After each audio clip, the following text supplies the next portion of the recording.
there is a dangerous and beautiful place where extremes are the norm, where a single night can last 6 months, where most of the world's fresh water covers the floor of the Earth's largest desert, where minus 30 degrees Fahrenheit is a balmy summer day.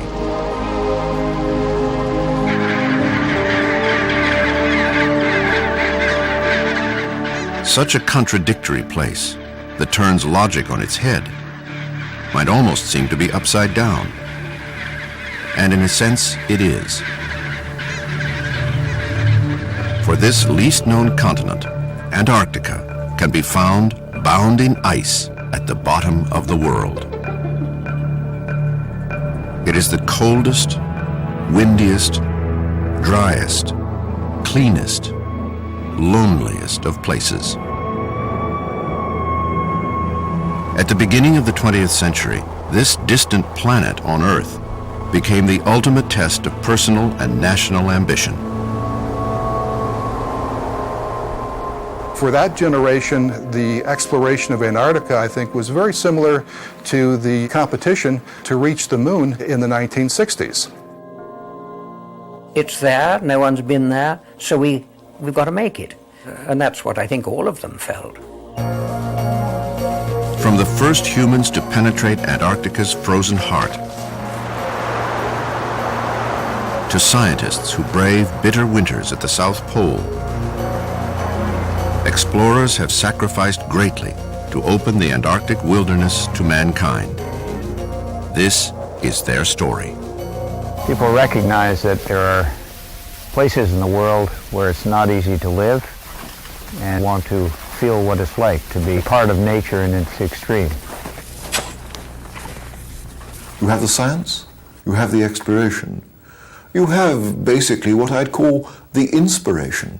There is no way that your imagination can prepare you for the magnificence of this place. It's just magnificent beyond belief.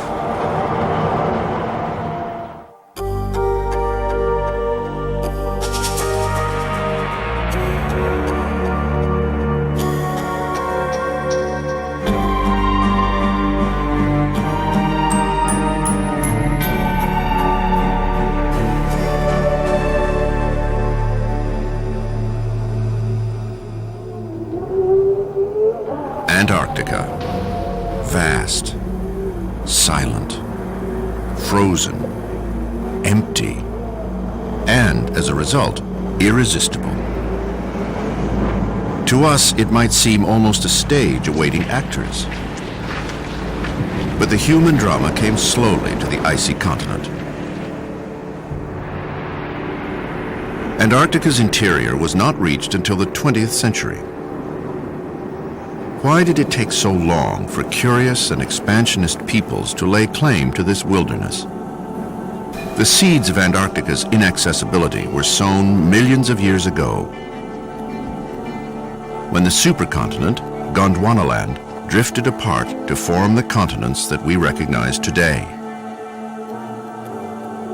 The last fragmental piece to break apart was Australia and Antarctica, which broke apart and created the great Southern Ocean, which encircles Antarctica today. Once Antarctica was surrounded completely by ocean, it cut itself off from the rest of the Earth's weather patterns, and as Antarctica drifted over the South Pole, it became cold and could not receive warmer weather from up north. And so this is really the reason how Antarctica went into the deep freeze about 40 million years ago. It has total darkness for 6 months of the year, so there's very little sunlight.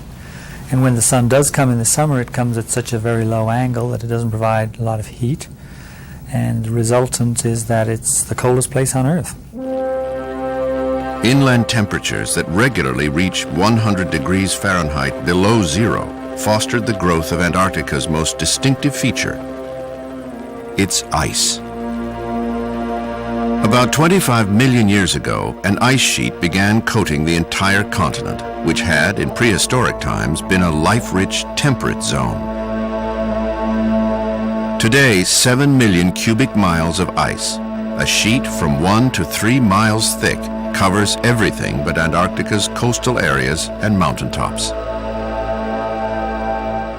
In the wintertime, the ocean around Antarctica freezes and expands the land area of the Antarctic continent by more than 100%. In other words, the continent doubles in size.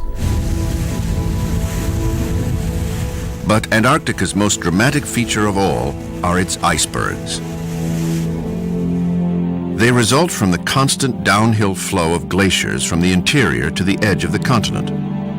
Slabs of glaciers break off and fall into the sea to form icebergs. These massive forms, some the size of small countries, can have a lifespan of as long as 4 years, circling the continent by the thousands before drifting north and melting. All this ice, on land and sea, formed a natural barrier that kept mankind away from the continent until most of the rest of the world was known.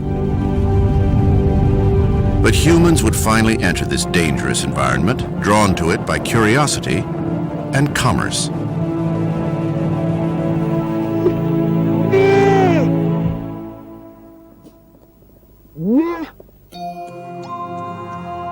In the 19th century, sealers in the fur trade ventured further and further south in search of new hunting grounds.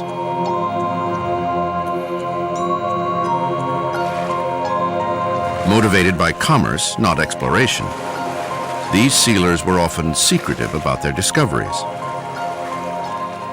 If a sealer found an island with an excellent number of seals, then he shut up about it. He didn't want competition. Secrecy was a major part of the industry. But they did discover almost 2/3 of the peri-Antarctic islands and made the first landings on well over half of them.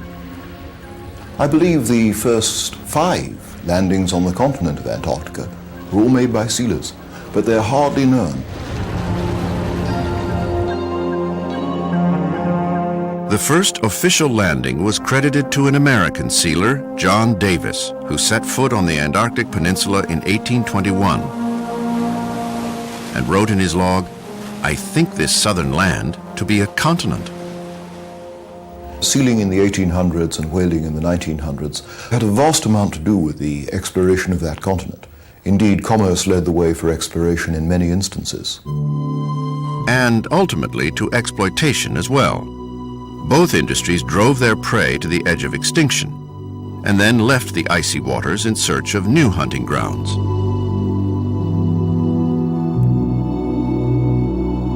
It wasn't until 1895 that an International Geographical Congress presided over by Sir Clements Markham spurred the nations of the earth to undertake a more comprehensive exploration of the bottom of the world.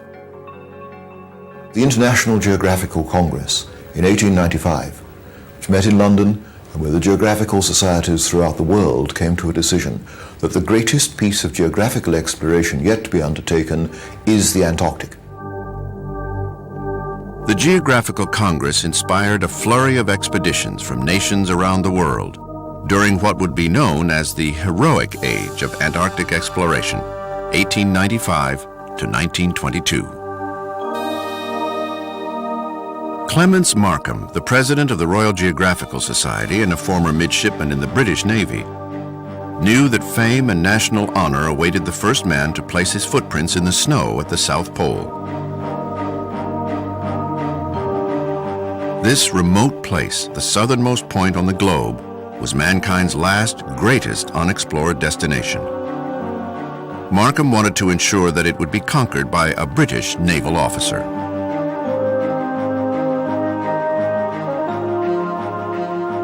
Markham's selection, Robert Falcon Scott, although an unexceptional officer, possessed exceptional ambition and determination. 32 and lacking polar experience, he nonetheless impressed Markham and was put in charge of the expedition. After a visit from King Edward VII and Queen Alexandria, the Discovery sailed from London on July 31st, 1901 to great fanfare. With 48 men under his command, Robert Falcon Scott was facing an Antarctic unknown, that would test his leadership skills. He and his companions would soon set the tone for heroism and suffering in the heroic age. Well, unfortunately for Scott, his expedition was the first for 25 years to either polar regions and to the Antarctica for over 60 years. So he didn't have a group of people with him who could say, well, you do this and you do that. His ship, the Discovery, wintered in McMurdo Sound, frozen into the ice pack. And the scientific team set to work taking meteorological and magnetic readings, collecting wildlife and geological specimens. The scientific teams were brilliantly equipped and prepared and trained and did what today, in my view, as a scientist, is the most important legacy of the heroic age, namely doing the first science on the most difficult continent to do science on, the frozen continent of Antarctica. And Scott's legacy, in my view, is just that. But Scott's legacy as an explorer would turn out to be more controversial. His team for the polar journey consisted of his close friend Edward Wilson, who was the expedition doctor and naturalist, and Ernest Shackleton, a charismatic Anglo-Irish merchant seaman. Although Shackleton and Scott both saw a polar journey as a route to fame and advancement, they had little else in common. Shackleton was as extroverted as Scott was introverted, and his common touch made him more popular with the men. On November 2nd, 1902, the three set out for the South Pole. It sits atop 9,000 feet of ice, has an average temperature of minus 70 degrees Fahrenheit, and without painstaking calculation, cannot be distinguished from the rest of the polar plateau. Its location on the globe, 90 degrees south, is an abstraction. There is no there. Just more wind, ice, and snow. You've got basically three parts of the journey. The Ross Ice Shelf itself, the mountains and ascending the glacier, and then the polar plateau.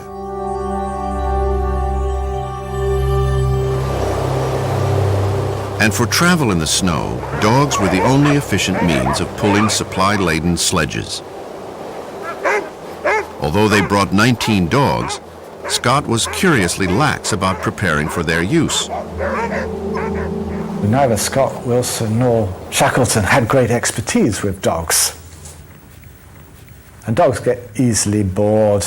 Really, they need someone to go on ahead of them. They need encouragement. It doesn't really do to pull alongside the dogs, as Scott was sometimes inclined to do. The dogs were being fed on the wrong food. They were feeding them on frozen fish, and some of the fish was rotten. So the dogs were in poor condition.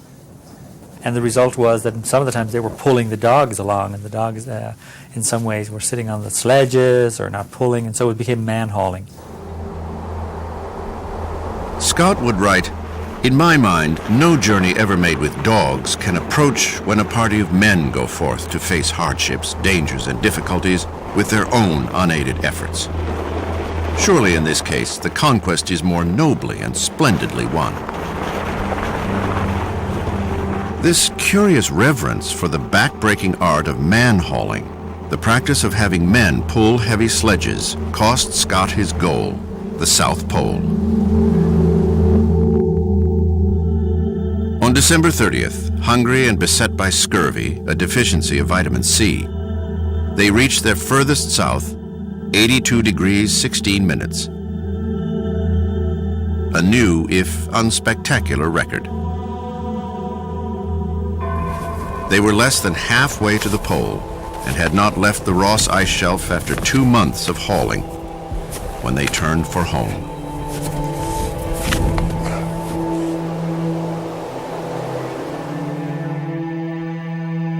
In addition to failing in their attempt, Scott and Shackleton were now barely on speaking terms. Probably a conflict of personality. I mean, Shackleton, who is this larger-than-life, effusive, a very charismatic figure, and Scott, who is the shy, rather introspective in some ways, complicated leader.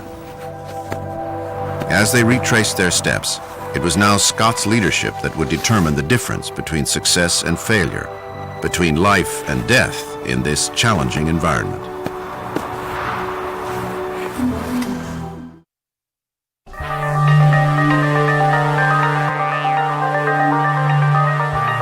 Having established a new furthest south record on December 30th, 1902, Robert Scott, Edward Wilson, and Ernest Shackleton were racing against time to get back to their base in McMurdo Sound before starvation and scurvy overtook them. Shackleton was most affected by disease and was, despite his efforts, slowing their return. They had taken the challenge of the Antarctic environment too lightly and were paying the price. You have to put Captain Scott in the context of the British Empire at the time, and there was a notion that they knew best. The British didn't. They went to Antarctica very inexperienced. None of the men could ski properly. They didn't know how to handle dogs. So they were learning things for the first time, and you could argue that trying to learn things for the first time in Antarctica is a recipe for disaster. And disaster struck Ernest Shackleton, the toughest of the men, in the form of advanced scurvy. Giddy, breathless, coughing up blood, Shackleton broke down. He came close to death. And Scott, who was always someone who drove himself, tremendous physical and mental strength, he actually didn't have too much time for people they termed invalids. A proud man, Shackleton strained to pull his weight. But his relationship with Scott turned as bitter as the weather. The mutable snow conditions, icy one day, sticky the next, made the man-hauling all the more punishing. The remaining two dogs were starving and useless, and Scott ordered Wilson to put them out of their misery. The expedition leader wrote in his diary, "It is ludicrous to think of the ease with which we expected to make our return journey, and the struggle which it has become."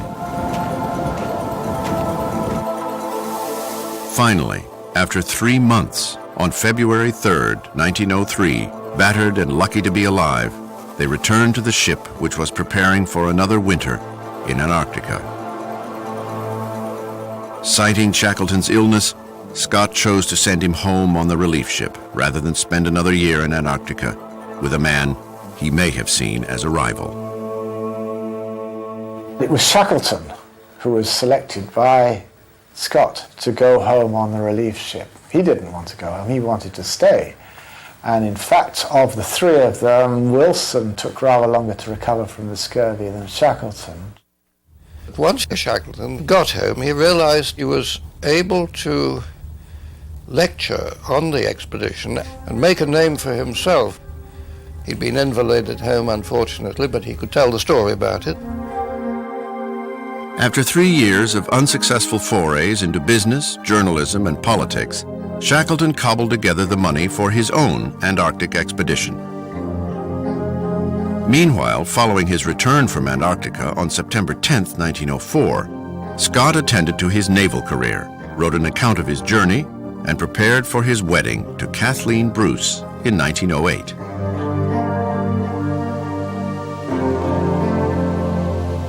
Ernest Shackleton returned south aboard the Nimrod with a small crew in August 1907.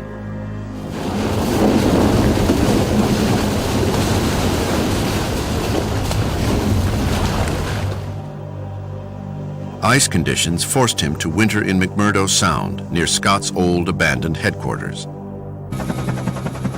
He found himself constrained to winter on Ross Island, much, much closer to Scott's base than he wanted to. So again, that's a real source of tension, which Scott really did not understand his reasons for doing that.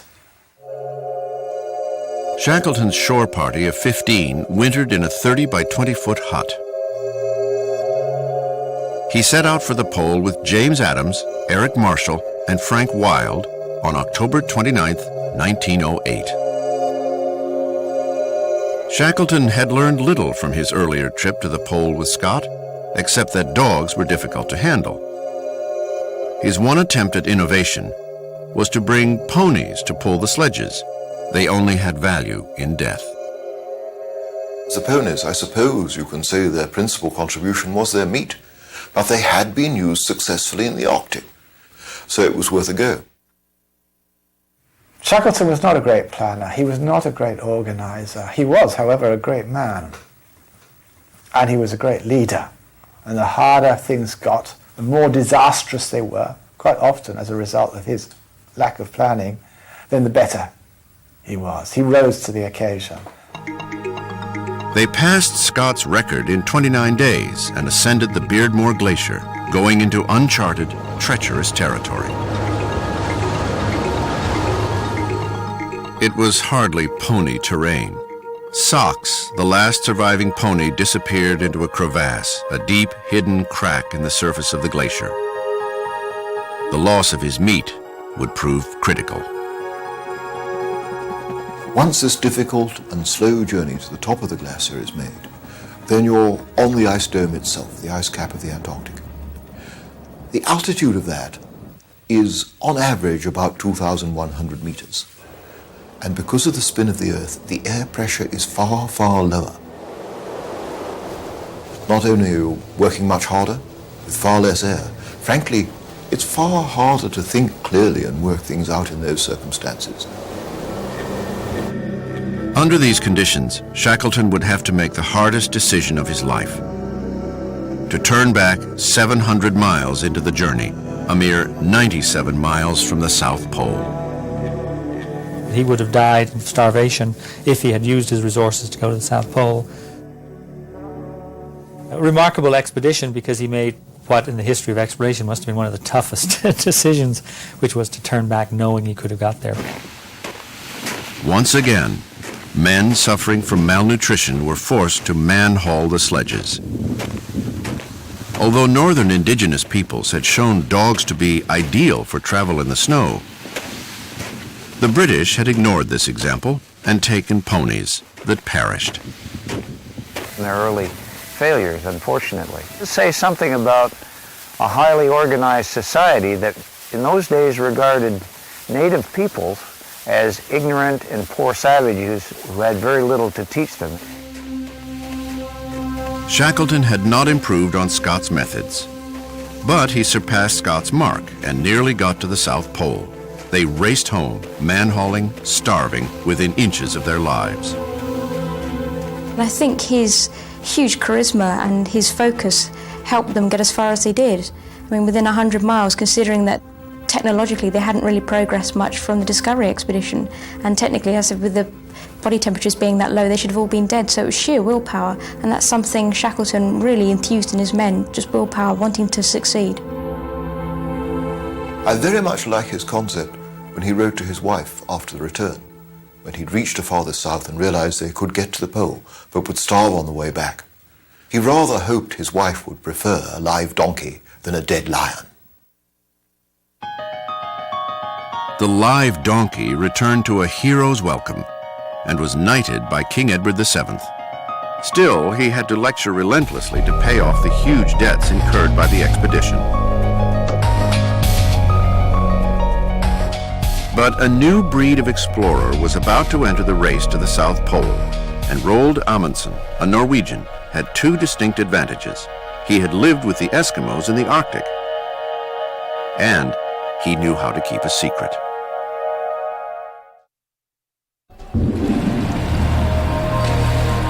Antarctica had been penetrated by Robert Scott's expedition in 1902 and Ernest Shackleton's in 1909. But not quite to its heart. Once news reached civilization that Shackleton's heroic 1909 journey to the South Pole had fallen 97 miles short of its goal, the bottom of the world was once again a prize to be claimed. Two men took up the challenge. They were a study in opposites.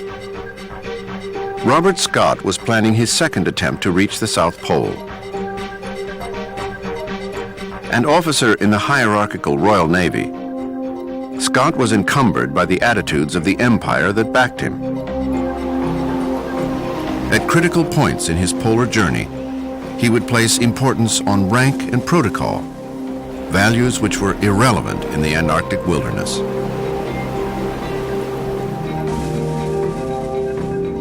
Roald Amundsen brought a modern tactical approach to exploration and competition, gathering an elite team of men for a specific task, to be first at the South Pole. Amundsen received a love of the cold from his newly independent country of Norway and spent the first decade of the 20th century preparing to be a professional explorer. How do I think as a polar person? How do I travel in polar regions? I have to learn to drive dogs. I have to be a very competent skier on the sledge. That's going to take some years. He did that. Altogether, he took 12 years to prepare himself as a polar explorer. He organises his first expedition, which is typical of Amundsen, always ambitious. He's going to be the first man through the Northwest Passage. It doesn't matter that the British Navy has been trying to do this most of the previous century without success. Amundsen, and again this is typical, succeeds. On the process, he winters on King William Island with an Inuit community. And he learns much more about the Inuit, about surviving in the polar regions. And he's a good listener and extremely practical. Amundsen was very fascinated by people who lived in the cold. What kind of clothing did they wear? Why was the clothing loose? How do they prevent perspiration? In 1909, Amundsen had assembled financing, a crew, and a vessel on the premise of a North Polar expedition, only to discover that he had been beaten to the mark by Robert Peary, an American naval officer and explorer. When Robert Scott publicly announced his intention to mount an expedition to the South Pole, Amundsen responded daringly.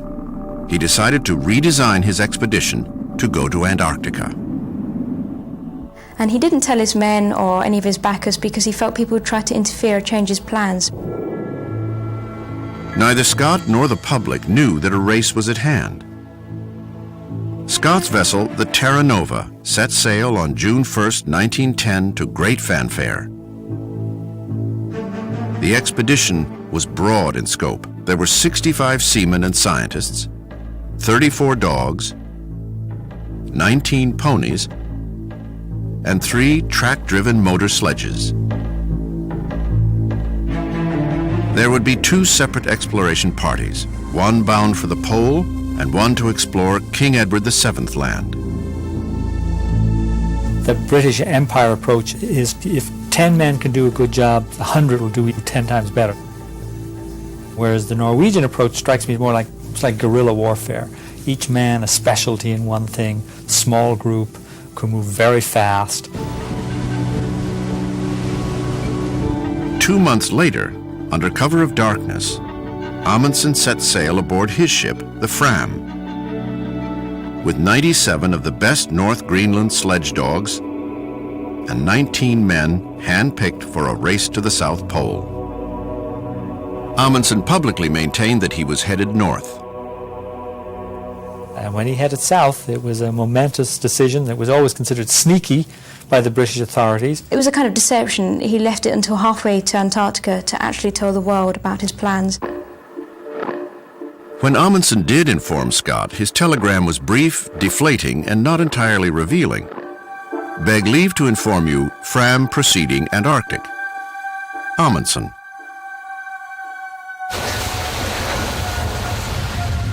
The race was officially on, but Amundsen's team was already working with single-minded focus. And through the voyage down and their time in camp, each man treated that area of specialty really as a craftsman would treat a great piece of work. They refined, they improved, they experimented, they evaluated. The Scott Party didn't seem to have that clarity on the part of the leader of recognizing what the strengths and weaknesses of the individual men were. Arriving in January of 1911, Amundsen set up camp in the Bay of Whales, 60 miles closer to the pole than Scott's camp at McMurdo Sound. Amundsen and his men began hauling supplies and setting up food depots for the assault on the pole the next Antarctic summer, November through February. Each depot contained ample rations to feed the men until they reached the next depot on their return journey. The sites were carefully marked with flags so that they could be found in the worst of blizzards. On October 20th, 1911, Amundsen, Olaf Bjaaland, a ski champion, Oscar Wisting, a good handyman, and two expert dog team drivers, Helmer Hansen and Sverre Hassel, set out for the South Pole. Unlike their British counterparts, the Norwegians were expert skiers and were disdainful of man-hauling, preferring to let their dogs pull the sleds. 12 days after the Norwegians departed, Scott and his teams began their own journey to the pole.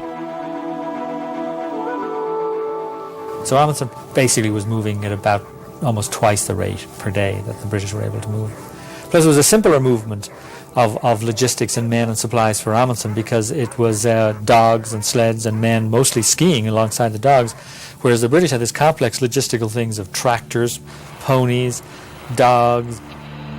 The tractors proved to be little more than a novelty and broke down almost immediately. The ponies, sinking up to their bellies in the snow, starving with their sweat freezing on their hides, were as they had been for Shackleton, only good for their meat. On December 9th, the last 5 starving ponies were shot at the base of the Beardmore Glacier. Less than 1/4 of the way to the pole, the brutal practice of man-hauling was to begin. Although they had dogs relaying supplies, the British refused to rely on them.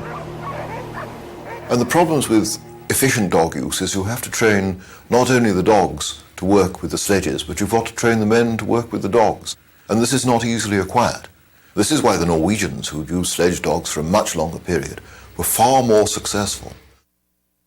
Moreover, the British were strangely sentimental about the use of animals, preferring to punish themselves instead. Amundsen, who would ultimately slaughter his dogs for meat, did not share this sentiment and carried man-hauling harnesses to remind his men that this instrument of torture awaited them if their dogs did not perform. Part of his planning and part of his genius, of course, had to do with this whole issue of using the dogs as food for both the other dogs and for the men, which was horrifying to the English, of course. Amundsen and his men skied as the dogs pulled the sleds. They made excellent time on the first leg of the journey across the Ross ice shelf, often covering 20 miles a day, twice as many as Scott. Scott was falling behind. His only hope was that Amundsen, who was pioneering his own route, would not find a way up the Axel-Heiberg Glacier and through the mountains. Scott knew that he could go up the Beardmore Glacier because that's what Shackleton had done. Amundsen had to pioneer a brand new route, but he had absolutely no fear of doing this because he had men with him who could pop up glaciers, as he said, like flies going up a wall. On November 19th, Amundsen stood at the foot of the Axel-Heiberg Glacier, a daunting rise of 8,000 feet over 20 miles, as opposed to the gradual 100-mile ascent Scott faced on the Beardmore. Amundsen and his surviving 42 dogs attacked the incline, hauling the sledges up in relays. He was on the polar plateau in just 4 days and was headed for the pole. Scott and company man-hauled 200 pounds each up the Beardmore Glacier. Under greater strain, they were already showing signs of weakening. And their problems stemmed from more than their labors. Their diet, since arriving in Antarctica, had been deficient in vitamin C, predisposing them to scurvy. In addition, the British were more susceptible to the colder temperatures on the plateau. Their clothing, Burberry and woolen underclothes, were not nearly as warm and dry as the Norwegian reindeer and wolfskin parkas that Amundsen designed, following traditional Eskimo garments. What Scott and his men had in ample supply was iron will, bolstered by the hope that they could beat the Norwegians to the pole. If this were possible, it would give them the strength to make it back alive. As they looked out at the vastness of the polar plateau, they could not know where the Norwegians were, or that they were in a race for their lives.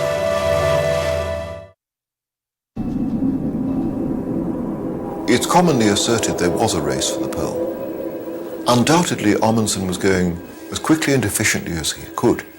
He was racing, but I don't think it's correct to say Scott was racing. There was no doubt that Scott wanted to bag the pole first, but the slower exploration and more information coming from Scott's expedition was a major factor. It delayed him, as did his less efficient transport. Encumbered by a large, multitask expedition, the British had never intended to race to the South Pole. The Norwegians were at home in the frozen expanses. The British, having returned their one dog team to base camp and having shot their ponies, were now reduced to what Scott termed the noble art of man-hauling. So there is, if you like, an amateurism about Scott's expeditions, which, looking back, it is hard for us not to criticize and say, why were they not more professional? Amundsen is something of a man out of his time. He is so single track. He's very one-eyed. Amundsen was somewhere out there on the ice, but Scott had no way of knowing where. Having man-hauled supply-packed sleds to the top of the Beardmore Glacier, Scott's team and a supporting party, 8 men in all, were now up on the polar plateau, 150 miles from the South Pole. Scott selected the team that would go on to the pole, the men that history would remember. He made what people regard as his major mistake, which was to put 5 people into the polar party instead of the 4 that all the planning had been for. The polar party consisted of Scott, Dr. Edward Wilson, Edgar Evans, Lawrence Oates, and the late addition of Henry Bowers, who was an expert navigator and a personal favorite of Scott's. Scott's decision to take Bowers had many downstream effects, but the most damning was a reduction in food. Burning 6,000 calories a day man-hauling, the men would be reduced to 4,500. They were starving from the start. Moreover, Scott's personnel selections were questionable. Unlike Amundsen, whose decisions were based on expertise, Scott selected Captain Oates because he wanted a representative of the Army with him. Fitter men were sent home. He was the guy who looked after the horses. But of course all the horses were dead after a certain point from base camp, and you could argue that Captain Oates wasn't needed, and he also had a wound from the Boer War in his thigh, and he couldn't even walk properly, but he was really picked for reasons of etiquette. The British struggled onwards to the pole, through the thin air at 10,000 feet in elevation, and temperatures that were sinking to minus 20 degrees. Scott wrote, "Another 74 miles from the pole. Can we keep this up for 7 days? None of us ever had such hard work before." Robert Scott. Nevertheless, hopes were running high. What lots of things we think of on these monotonous marches. What castles one builds now, hopefully, that the pole is ours.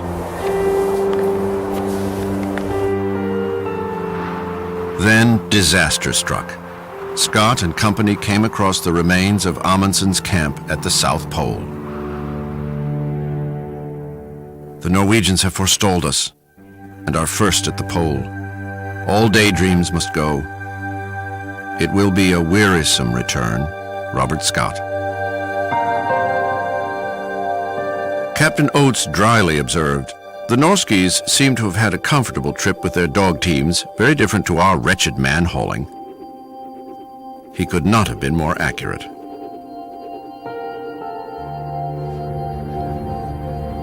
Almost 2 months earlier, on November 21st, after praising his dogs for their work in cresting the 8,000-foot slope of the Axel Heiberg Glacier, Amundsen stopped and slaughtered 24 of them on the polar plateau.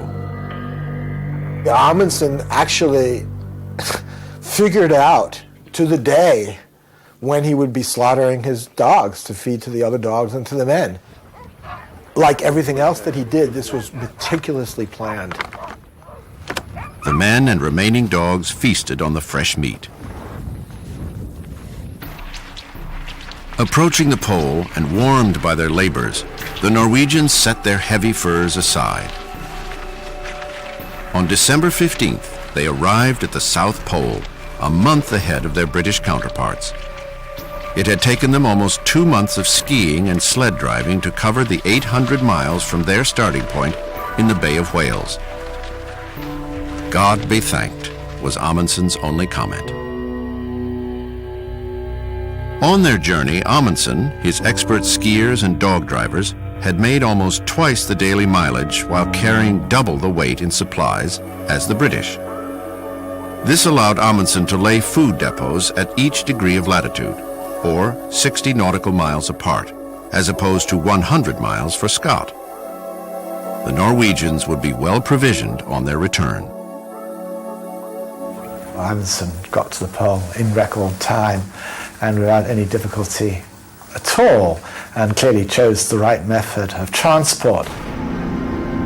Amundsen's trip to the South Pole was a walk in the park. He was an extremely meticulous, very careful planner, and his success on the South Pole had to do with his brilliant planning, his ability as an explorer.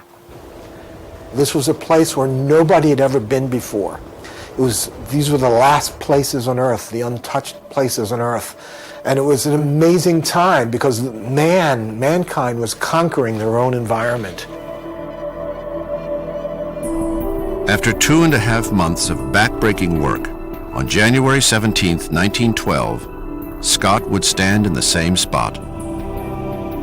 Great God, this is an awful place, and terrible enough for us to have labored to it without the reward of priority. Now for the run home and a desperate struggle. I wonder if we can do it. So the real problems for Scott started around January, in part probably the psychological depression of being second. And you see that in the famous photographs of his men standing at the South Pole. I think it had an enormous effect too on others who thought that this was going to be their way for personal fame and glory.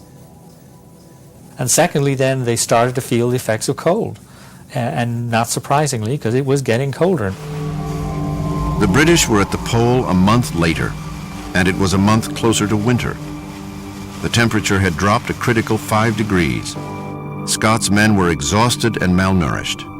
As they began slowing down, they had to reduce their rations so that they could make it from one food depot to the next. None of this was in Scott's plan. The Norwegians, buoyed by their success in getting to the pole, began the race home to announce their news to the world. So they were doing these in sometimes even 25 kilometers in a day, I mean just in huge distances. And on top of this, he laid down so many food depots on the the barrier on the way back that he said he was at the flesh pots of Egypt. There was so much food. In fact, they were feeding chocolate to the dogs occasionally. They had so much food. So they had vast excess of food, incredible energy. The dogs were in great top shape. The man, the skiing, everything was just cranking. And so he got back in January all the way to his base at Frenheim in the Bay of Whales, and boom, the ship was there and he was out of there. The Norwegians returned from the pole in less than 6 weeks and left the continent on January 30th. Remarkably, they had covered 1,400 miles without sickness or accident. The British were still up on the polar plateau as the Antarctic winter approached, the coldest winter anywhere on Earth. P.O. Evans was beginning to lose heart. And I think what got Scott and his men to the pole was sheer willpower.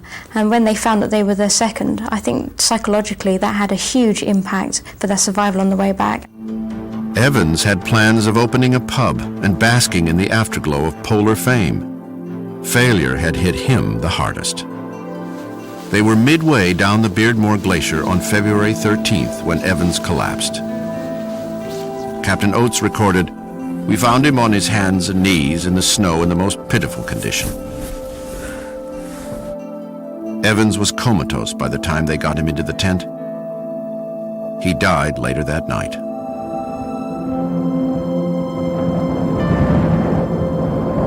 Despite their dire situation, the remaining men gathered geological samples and added them to their sledge burden. It's almost as if that little bag of fossils was the essence, the purpose of the whole trip, and that to throw them away at this stage was, you might just well throw yourself away. And so he put them back on the sledge. I think it was a great symbolic gesture. By early March, the men were losing hope. They faced midday temperatures of minus 43 degrees Fahrenheit. Food and fuel shortages awaited them at the remaining depots, the result of poor planning and Scott's decision to add Bowers to the pole party. Oates was suffering from scurvy that had opened an old war wound on his leg, and from frostbite to both his feet. When he allowed Dr. Wilson to look at them, basically he needed a double amputation. He was in a terrible state, and he knew that they were too far away from base camp for him to make it. And the account in Scott's diary says that he was hoping not to wake up, but he did. It was the 17th of March, it was his 32nd birthday. And he left the tent saying, "I'm just going outside and maybe some time." And that has gone into folklore in British history.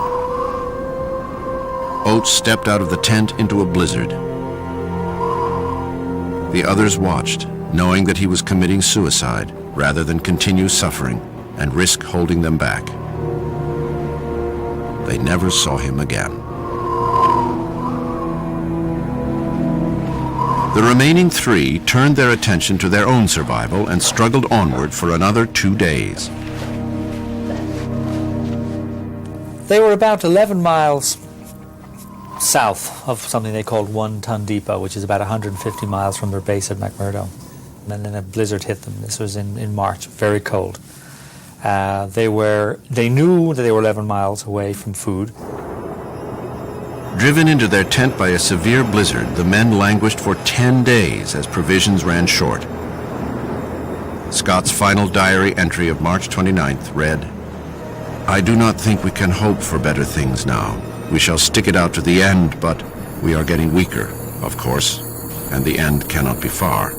It seems a pity, but I do not think I can write more. For God's sake, look after our people."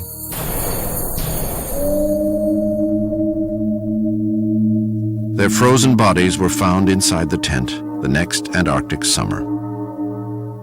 And Scott was in the middle of the tent.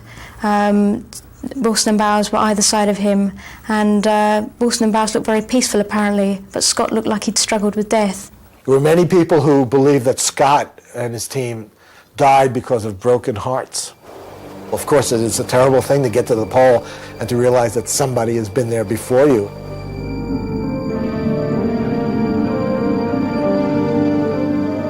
This memorial to the fallen men, a simple wooden cross, stands in McMurdo Sound and bears an epitaph from Tennyson's Ulysses. To strive, to seek, to find, and not to yield.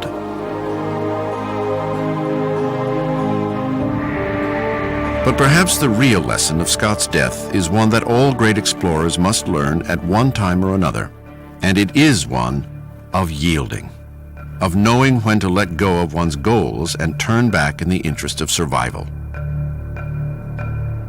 Scott's old rival, Ernest Shackleton, the consummate Antarctic survivor, would soon return to test his luck a third time in this unforgiving environment. His epic journey, the most dramatic expedition of the heroic age, would redefine the limits of human endurance.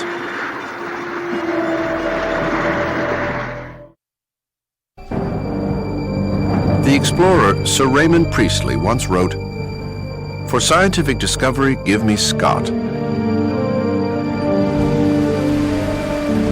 For speed and efficiency of travel, give me Amundsen.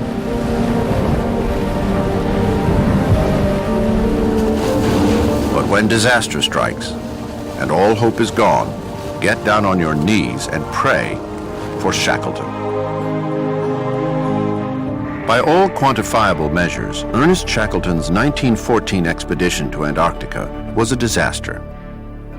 But by rising to the challenge of a spectacular sequence of setbacks, Shackleton and his men transcended conventional notions of success and failure. If you were to write the story of an impossible journey and you'd say, well, this is the level of impossibility, and then you say, well, let's push it a little bit further. And then just as you think nothing could possibly worse than this, boom, it gets worse. And then it can't get worse than this, and it gets worse and worse and worse. So it's almost surrealistic how terrible it is. Their 2-year odyssey was the high-water mark of courage and endurance in the heroic age. Having been beaten to the South Pole after coming within a heartbreaking 97 miles of setting foot on it in 1909, Ernest Shackleton sought one last milestone to add luster to his name.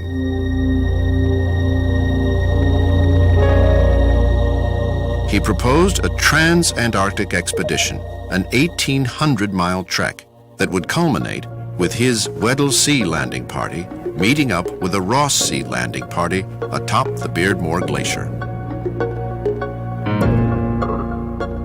The other vessel, Aurora, landed on Ross Island and was to have depots and supplies put all the way up to the bottom of the Beardmore Glacier. So the crossing party would only need to get to the base of that glacier and be provided for the rest of the journey. On November 5th, 1914, Shackleton and the 27 men aboard the Endurance more than expected.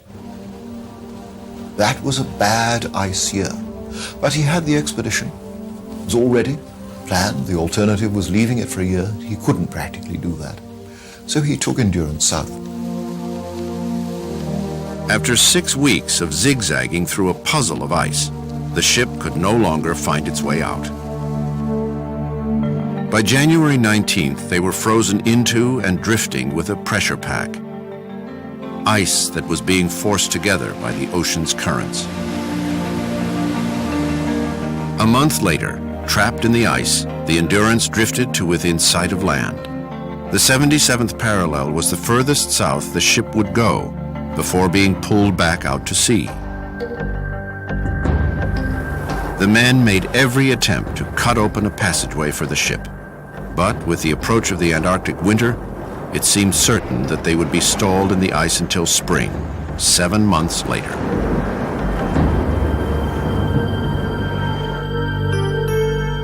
They settled into their winter quarters aboard the ship, which they now called the Ritz.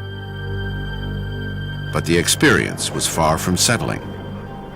Caught between opposing ice floes, the ship was being gradually crushed. Pressure ridges were pushing meter-thick sea ice on top of it, and still more pressure was coming. That's when no ship, at least no ship of that period, could endure it. It took 10 months for the ice to consume the ship.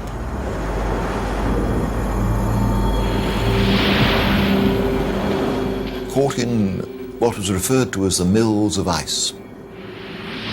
She was twisted, bent, and broken The end was fairly obvious. Stripped of all vital provisions, the leaking ship was abandoned in October and sank on November 21st, 1915. Heartsick, the men watched it go down. They camped on the melting ice and continued to live off the land, hunting seal and penguin. Never far from their 3 lifeboats, they were always on the move in search of firmer ice. When you've got this terrible mixture of ice floes, weak ice and everything broken up, it's useless for a sledge and dangerous for a boat. What does one do? With the pack disintegrating around him, Shackleton was now facing his greatest challenge. He ordered his men into the boats. After 15 months of exposure on the ice, they were now facing a new order of hardship: open boat travel in frigid Antarctic waters. Making matters worse, some of the men were sick because of the switch from fresh seal meat to sledging rations, the preserved food meant for use on the trans-Antarctic journey. They sailed for the nearest land, Elephant Island, 100 miles out to sea. 3 boats in open, freezing ocean in the Antarctic winter. The waves were smashing in against you, making you freezing cold. They did this for 8 days in those 3 boats until they reached Elephant Island. Elephant Island was essentially a lump of rock, offering little or no shelter. But after frozen days in open boats that marked the beginning of their second Antarctic winter, and 500 days since they had walked on dry land, the men were, quite literally, delirious to come ashore. They soon discovered that their haven was continually lashed by blizzards, and morale sank dangerously close to mutiny.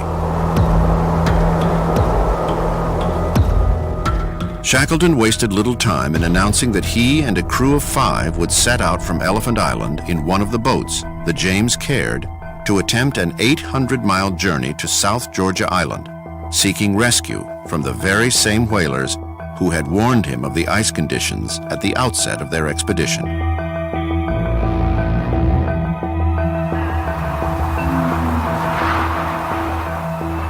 The day after Easter, 1916, the James Caird set out in a northeasterly direction.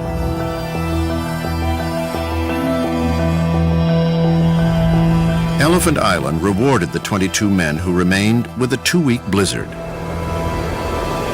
For these worst of times, Shackleton left his second-in-command, the indomitable Frank Wild, in charge.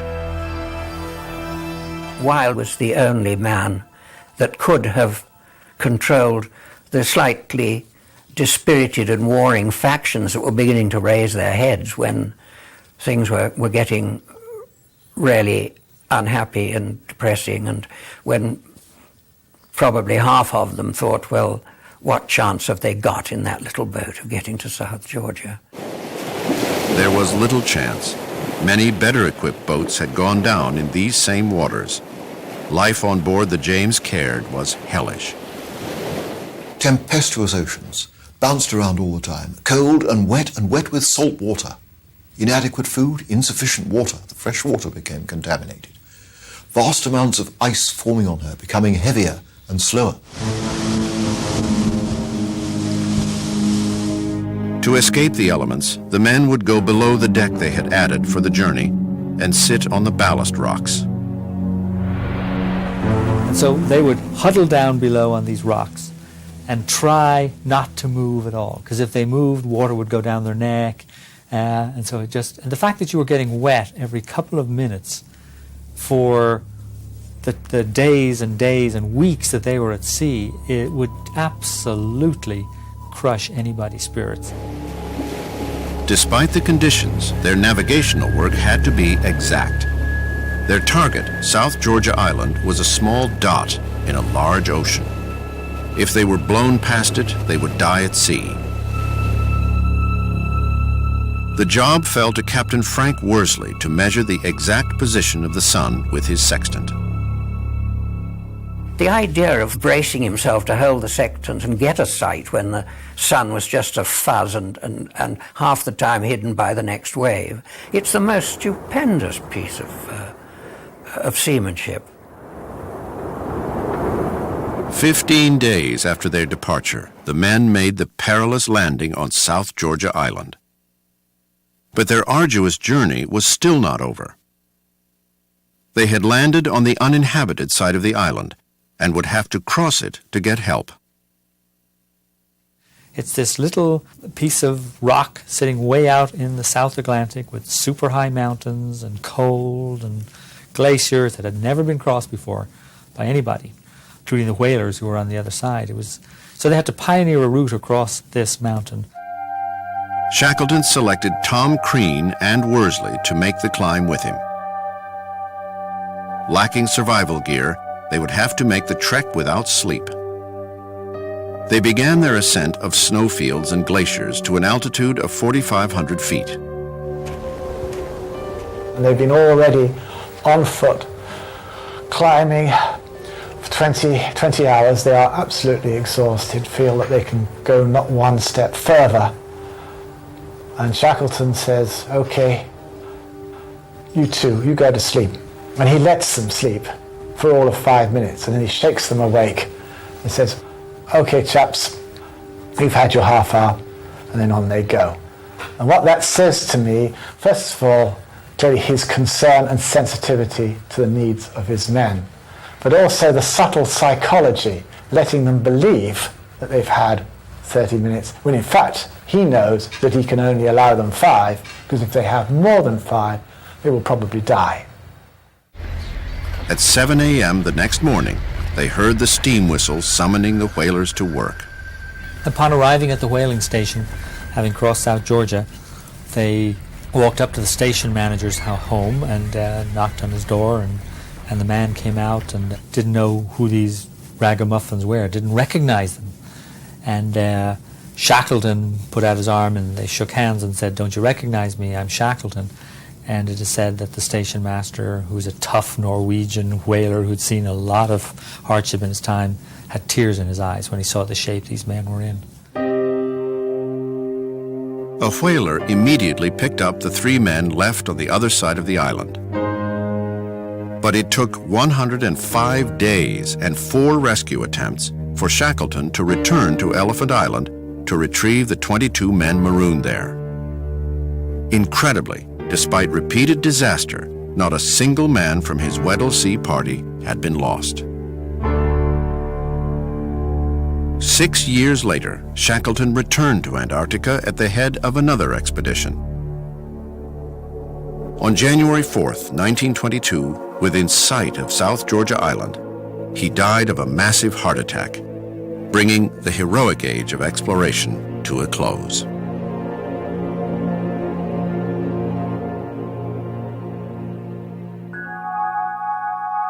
Soon, an ingenious American would bring a new brand of exploration to the frozen continent. It was the dawning of the mechanical age, and Antarctica would be the ultimate test of a new mode of transportation.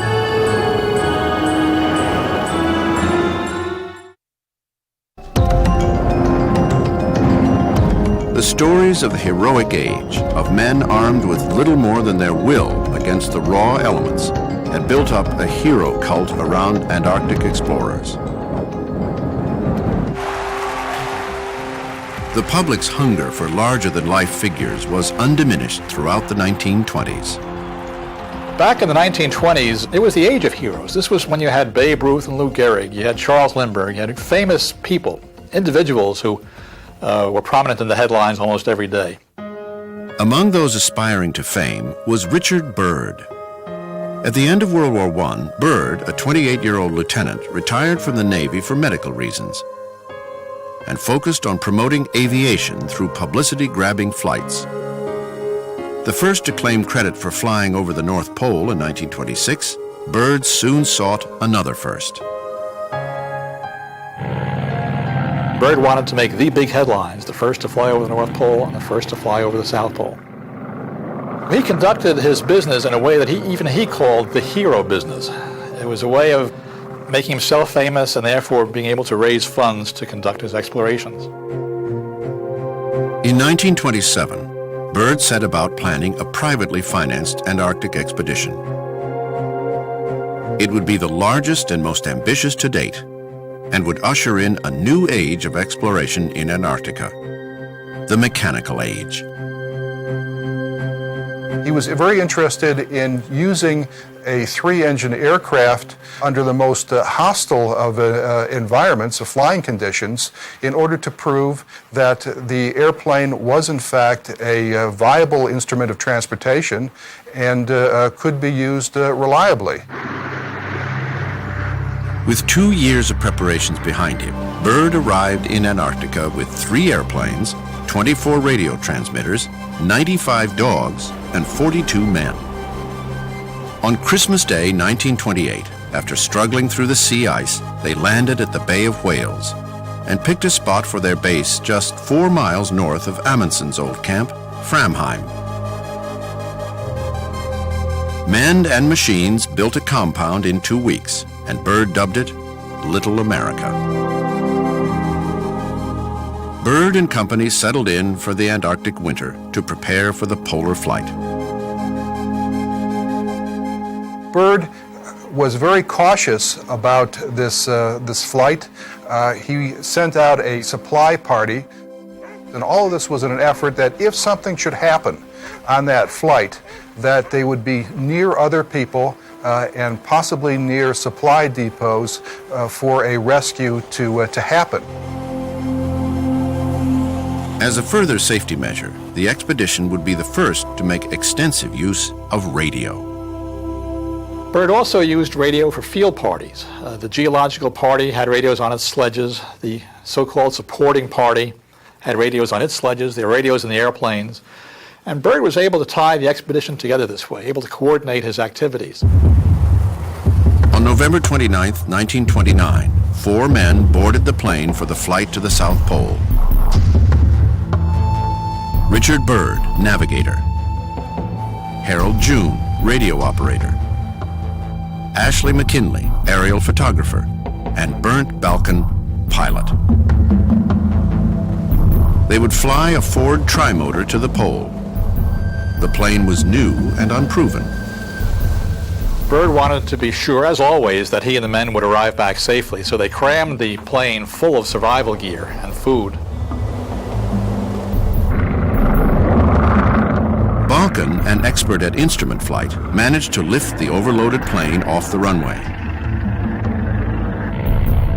Oddly for a pioneer of aviation, Byrd was not a calm flyer. In this case, he had good cause for worry. Instrument navigation above an uncharted landscape, lubricants that were prone to freezing, and of course, gale force winds, all made Antarctic flight dangerous for these early planes.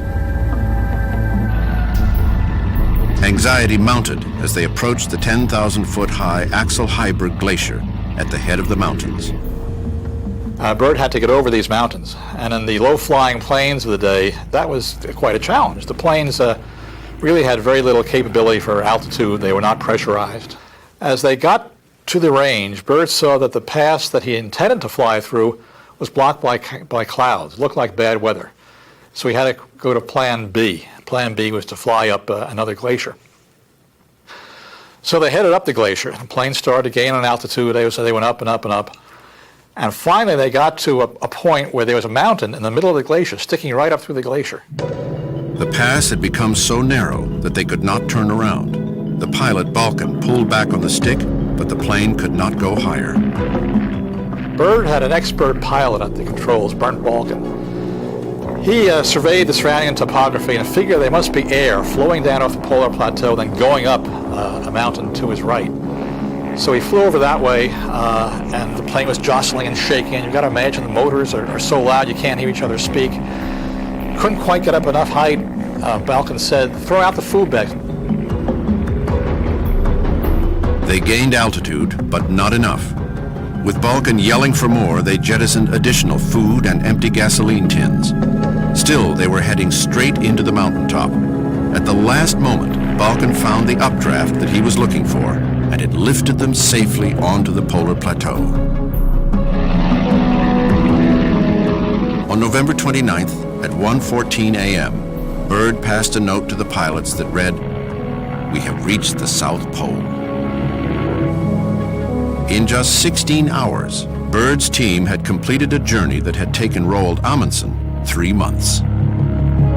In the summer of 1930, Byrd returned to New York a hero.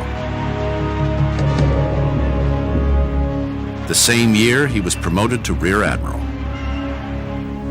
Your contribution to exploration and scientific research has done honor to this country.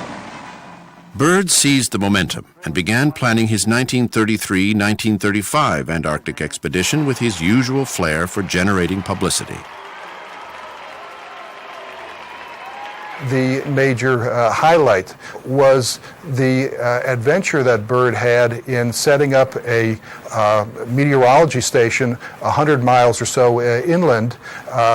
No one had ever wintered over in the interior of Antarctica. Byrd intended to winter alone at a tiny base buried beneath the surface of the ice 123 miles inland from Little America. Temperatures dropped to minus 96 degrees Fahrenheit. What began as a publicity stunt turned into a fight for his life. He really ran into problems because while he was alone at the base, he had a stove that was faulty and it emitted carbon monoxide fumes. He's getting dizzy, he has bouts of unconsciousness. He turns the stove off at night to reduce the carbon monoxide fumes, but of course it's the stove that's also keeping him alive. And imagine yourself out there in this little tiny building under the snow, because it was buried by snow, all alone, just the sound of the wind, the darkness for 6 months out of the year. It was a very stressful thing psychologically. And I suspect that Byrd cracked a little. And Byrd is in such despair that at one point he thinks of committing suicide. As Byrd's radio transmissions became increasingly incoherent, concern grew at Little America. Against Byrd's stated orders, a tractor party from Little America crossed heavily crevassed terrain in the Antarctic night to rescue the expedition leader. They reached him, found him in an awful condition, so bad they couldn't bring him back right away. Byrd never did get healthy again. He died as a relatively young man in his 60s, and one of his close friends told me he just never recovered from an awful experience at advanced base. Byrd returned to Antarctica at the head of 3 additional expeditions, but he was increasingly marginalized by the very process that he had set in motion. At the end of his career, the expeditions had become so large that no single individual could be responsible for raising private money. As Byrd's star faded, Cold War expansionism extended into Antarctica in the form of territorial claims. A pristine and vulnerable wilderness, the continent needed politically savvy allies, and they would come from an unlikely quarter.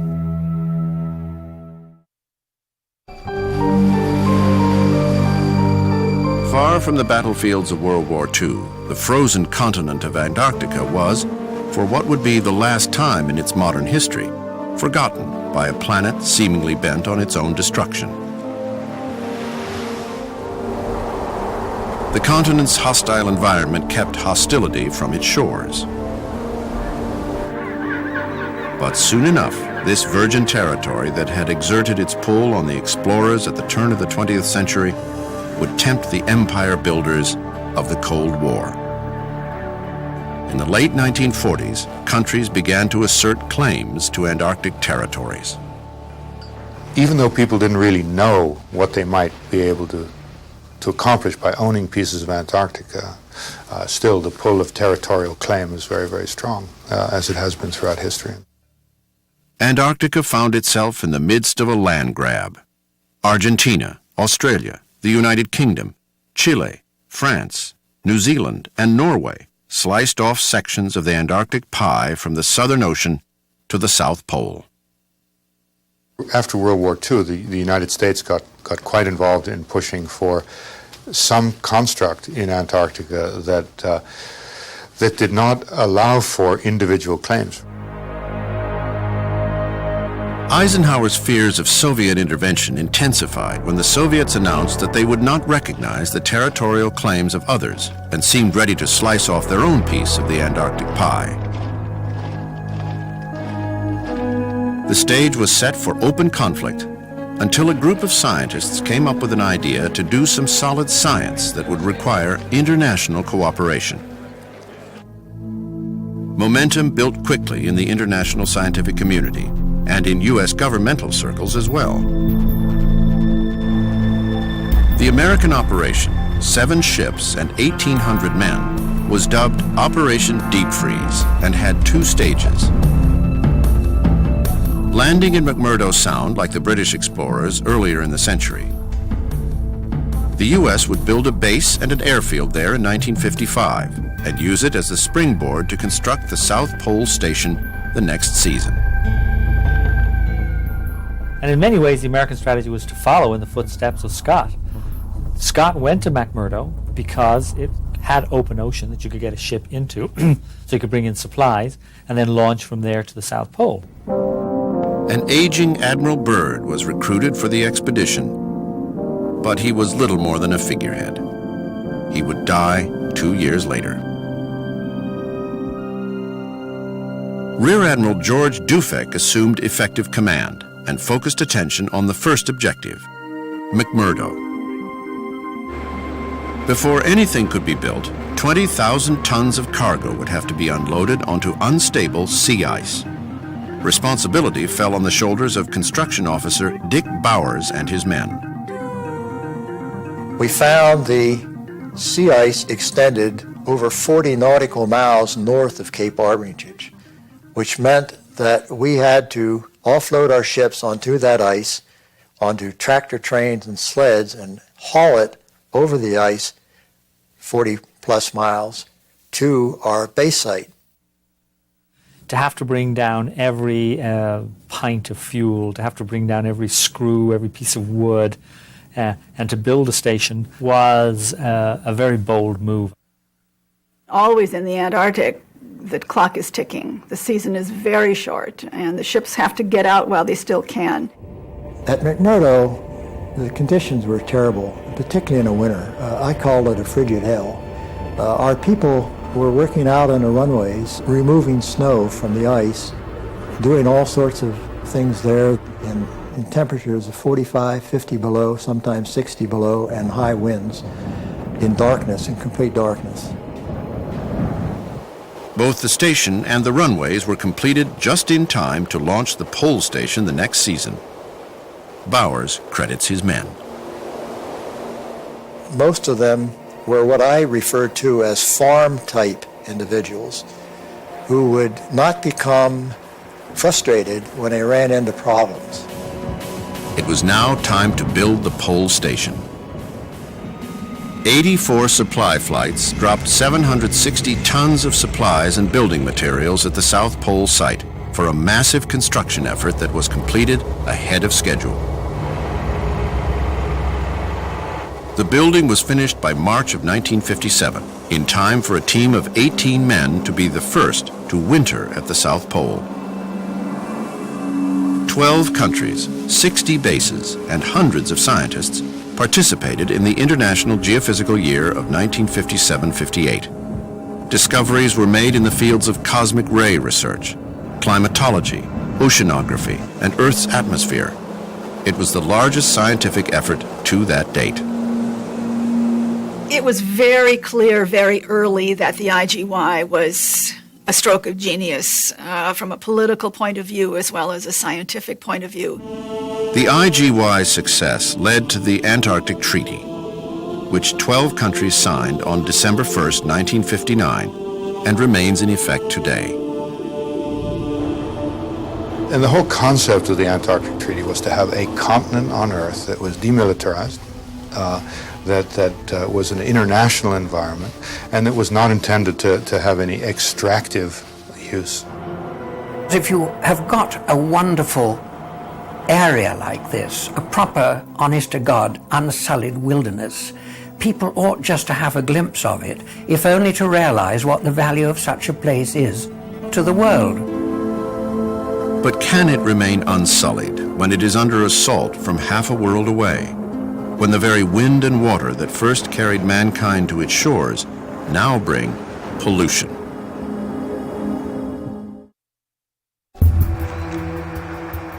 In the 21st century, scientists are the primary explorers of an Antarctica that remains wild and vast. And they are following directly in the footsteps of the British scientists who came a century ago with Robert Falcon Scott. Scott brought this multidisciplinary team to Antarctica. And I'm always struck by that 100 years later as I walk around the same places that his scientists walked around 100 years ago. And I bump into colleagues who are physicists and chemists and geologists, just like Scott did. The idea is you have all these scientists with all these different disciplines studying in parallel how things work, even using some of the data sets and publications that those scientists gave us 100 years ago. And I consider all of that to be the huge legacy of the British explorers at the turn of the century, that they brought science in a way that worked and still works to this day. Today, advances in science and communications allow us a more meaningful connection to the continent. But this connection comes at a price. The very engine that drives these advances, industrial expansion that feeds the global marketplace, threatens to upset Earth's delicate balance, and with it, Antarctica. I think of Antarctica as being this environmental signal to us about the health of planet Earth. Between issues of global warming and ozone and so forth, Antarctica is absolutely a phenomenal laboratory to study these things and maybe tell us things are going wrong long before we know that it's beyond hope back here in temperate North America. The National Science Foundation in Washington, D.C. oversees the U.S. program in Antarctica and is one of the main arbiters in its fate. The Foundation's goals are threefold. One is to conduct forefront research that can best be done or only be done on that continent. Secondly, to protect the environment, to be good stewards of that pristine environment. Thirdly, to help maintain the wildlife, particularly the marine wildlife, in the waters around the continent.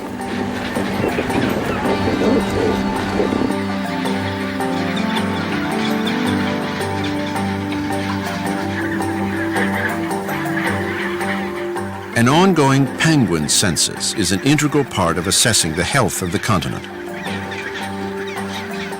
Unfortunately for scientists, penguin counting is still done the old-fashioned way. Conducting the census down here is actually quite simple.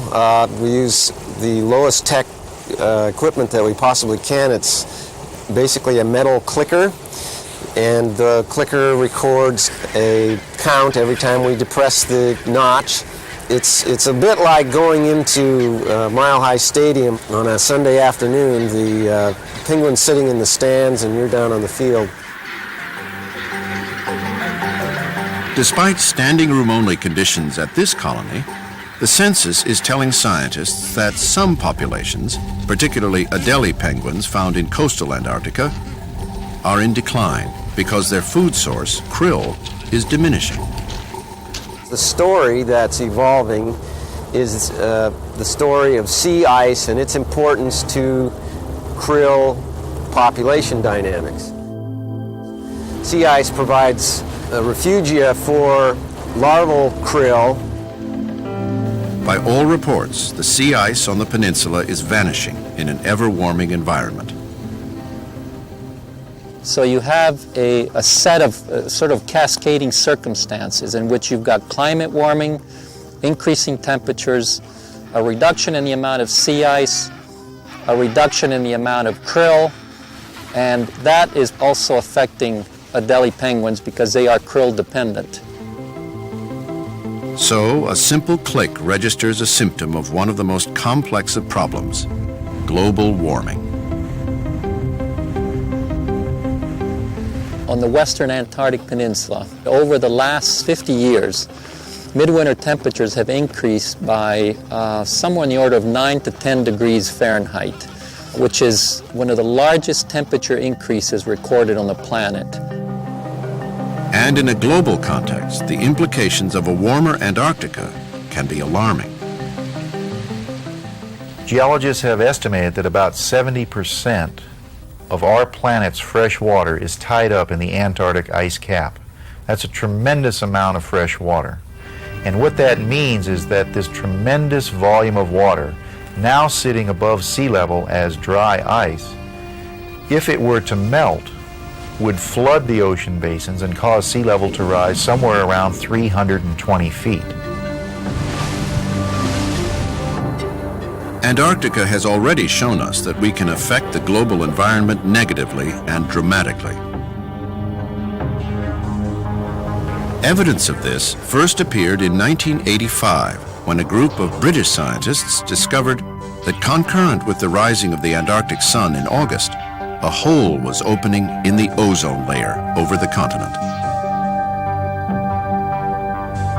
The ozone layer, an invisible shield in the stratosphere, prevents most of the sun's harmful ultraviolet radiation from penetrating to the Earth's surface. The preliminary evidence, and it's pretty good evidence, is that the UV that's coming through because of the ozone hole is damaging the DNA of phytoplankton, krill, and so on. Scientists soon discovered that cold conditions above Antarctica were increasing the ozone-destroying power of an industrial chemical, chlorofluorocarbons.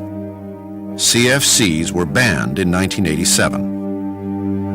It's one of the few examples I can think of when science so quickly laid a foundation for an international agreement on a very, very economically important chemical.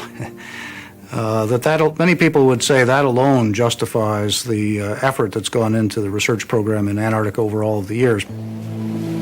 Scientists predict that it will take 50 to 100 years for the ozone layer to recover. And if and when it does recover, mankind will be able to look all the way back to the heroic age of Antarctic exploration, to give credit to the men who first brought science to the frozen continent. All the knowledge gained during this heroic period is now, with modern interpretations, becoming increasingly important, as it is older and more accurate to see how things are changing on the planet. This information is definitely coming into its own again, almost a century later.